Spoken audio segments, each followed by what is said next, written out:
I'm Bill Hayes. Been flying airplanes for 42 years. Had 42 years of flying airplanes, and so I've really enjoyed my life, as it were. And at 78, I got a lot of memories that I can look back at. I actually came in the Air Force as a cadet, and wound up as a navigator for 3 years. And then I was back into flying school. And my first assignment really was the F-100, which, as Hemingway was rewritten by fighter pilots, to lose your virginity to an F-100 was like the ultimate enjoyment. But I went to Luke, got checked out, went right straight to Vietnam in 1966, and went to the 416th at Tan Son Nhut. Flew there for 3 months. We moved it up to Benoit, and spent the rest of that year up there. And it was a lesson for me that I will never forget, because I was able to, as a new guy in the airplane, to go and join guys that flew in the F-100 for probably the previous 4, 5, 6 to 10 years. And I learned so much from these people at a very early flying age. And it really did me well, because I wound up flying fighters throughout my career.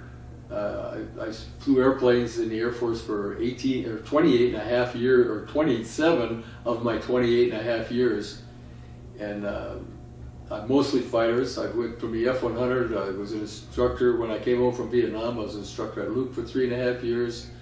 Then I went off and went out to England Air Force Base when they brought the Tuiwa birds home, and everybody needed instrument check and stuff like that. So Jesse Allen, who was now the wing commander, asked me if I'd come out and be his instructor. That worked out pretty good. And then when they started shutting the 100s down, we packed up, my wife and I went back to Arizona, and I got into the A7, which I flew for 11 years, and did everything. I managed to stay in the A7 and for like I said, 11 years, and in that process I spent 6.5 years at England Air Force Base, where I finished off basically as a 75th Squadron Commander, and went up and became the Assistant DO while I was awaiting an assignment to go to 9th Air Force as the Director Stanavel. And so I started as a major at England and went up through 06 and went off to Stanavel and really enjoyed it. However, I started running into politics, as we all do as we get up to the 05, 06 level. And next thing I knew, I was being called by MPC telling me I had to go overseas. But they wouldn't give me a flying job, so I wound up going to Saudi Arabia as a military attaché. And that turned out to be a pretty good assignment, because it really did my kids a lot of good. They went to an international school with something like 49 or 69 nationalities, and they learned a lot about life in this world, and it's really done them well. They're both very successful kids now, and it only took me 70 years to learn what they learned in about 2 years over in Saudi Arabia.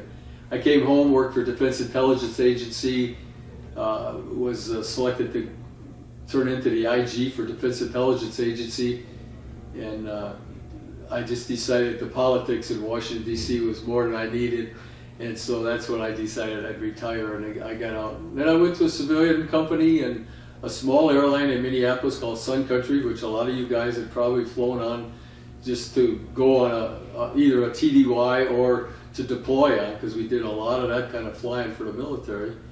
And 6 years later, I was their Vice President of Operations. So everything I learned from those first 6 months that I spent with flying people who had really been professionals at what they were doing has stood me in really good stead all the way. I carried it all the way through 42 years of flying airplanes. I retired. I missed the heck out of it. But at this age, at 78, you couldn't get me back there with a stick in a hand, because I know I'd probably kill myself. I've had some real exciting things. We used to go to up to the Maple Flag a lot, to Canada, and I'll always remember coming off a target, and the 2 Canadian F-101s wanted to bounce me, and I said, I'm not going to let this happen. So I just rolled upside down because I was a different color on the bottom than I was on top, and I thought maybe I could lose them that way. And I was flying well in excess of 500 miles an hour. I would guess I was somewhere close to 600 miles an hour, but all of a sudden I realized I was only about 40 feet off the ground and upside down. I said, this wasn't the smartest thing I've ever done in my life, but I can tell you it had the adrenaline moving. And so I've had some really exciting things happen flying airplanes. I've had some things that I felt really, they were good accomplishments. I can remember in Vietnam one night out doing a night checkout, as it was really, because when I went through Luca we didn't do night gunnery. And so I only had about 9 missions in country when they took us down and gave us this night checkout.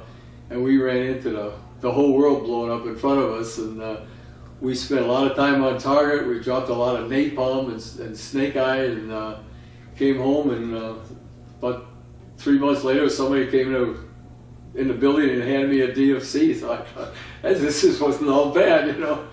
So I've had a lot of interesting stories, and a lot of them, there's a lot of people who would think were really exciting.